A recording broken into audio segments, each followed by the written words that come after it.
24 ঘণ্টাত এজন ব্যক্তিয়ে 23,060 জোপা গছ ৰুই গঢ়িলে বিশ্ব অভিলেখ। 23 বছৰীয়া ব্যক্তিজনৰ নাম এণ্টুইন মুজিছ।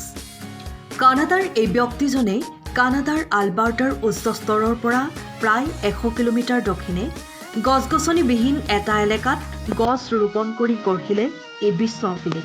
তেওঁ প্ৰতি 3.75 ছেকেণ্ডত এটা অৰ্থাৎ 1 মিনিটত 16টা গছ ৰোপণ কৰে এই ব্যক্তিজনে। তেওঁৰ লগত এটা 6জনীয়া দলেও তেওঁ সহায় কৰিছিল।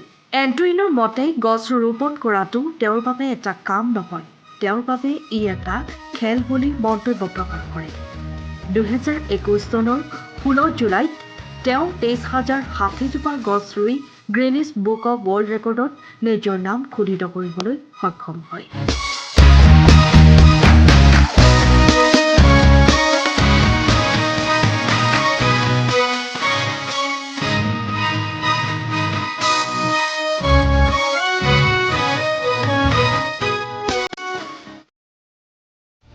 সময়ৰ খবৰ সময়ত পাবলৈ ফ'ল' কৰক টাইম অফ আছাম।